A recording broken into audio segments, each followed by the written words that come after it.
여기에 심장이 하나 있습니다.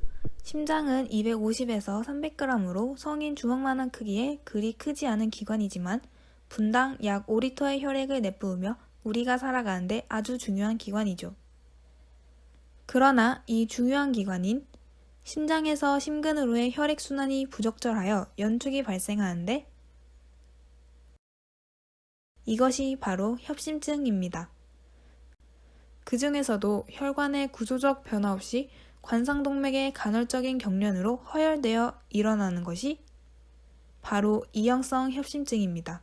이형성 협심증, 즉 변이형 협심증은 휴식하는 동안 발생할 수도 있으며 흡연에 의해 악화되고 변이형 협심증은 관상동맥 질환 유무와 관계없이 발현됩니다.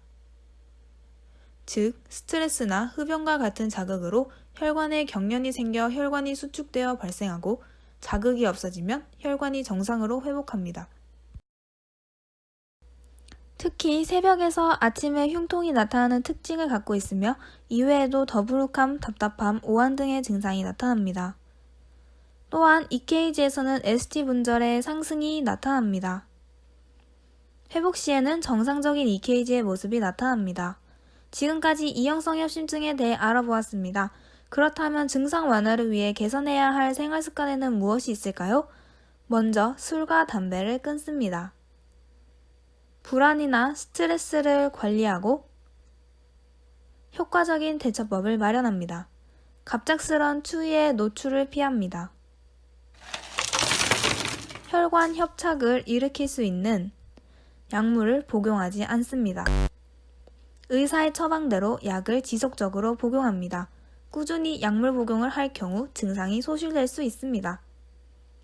증상이 없다고 갑자기 약물을 중단할 경우 오히려 위험해질 수 있으며 급성 심근경색증이나 부정맥증의 원인이 될 수 있습니다. 지금부터는 이형성 협심증의 약물 복용법과 주의사항에 대해 알려드리겠습니다. 첫 번째 약물인 니트로글리세린을 복용할 때는 혀 밑에 넣어 녹입니다. 완전히 녹기 전까지는 삼키면 안 되고 휴식을 취합니다. 흉통이 시작되면 15분 동안 5분 간격으로 3회 복용을 하고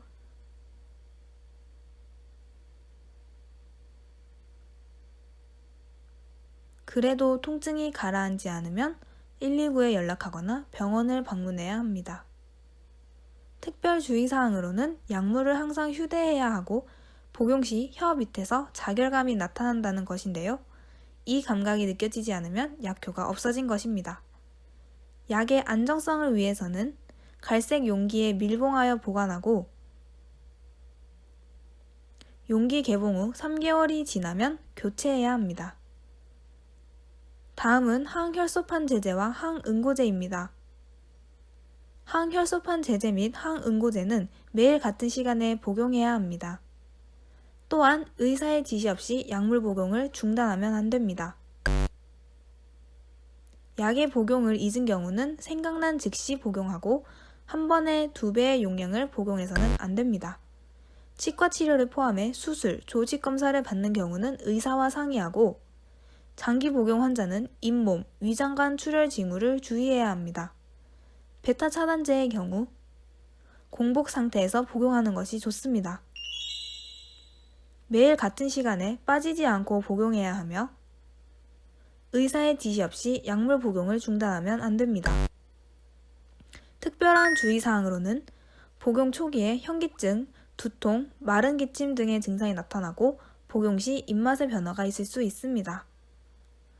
이뇨제 복용 중인 환자는 미리 말해야 하고 백혈구가 감소할 수 있으므로 오한, 열, 인후통 등이 나타날 때에는 즉시 담당의에게 알려야 합니다. 약물 치료를 충분히 했음에도 불구하고 증상 개선이 없거나 생활에 지장을 줄 정도로 흉통이나 숨찬 증상이 있을 때는 시술이나 수술을 고려하기도 합니다. 지금까지 이형성 협심증에 대해 발표한 사조였습니다. 감사합니다.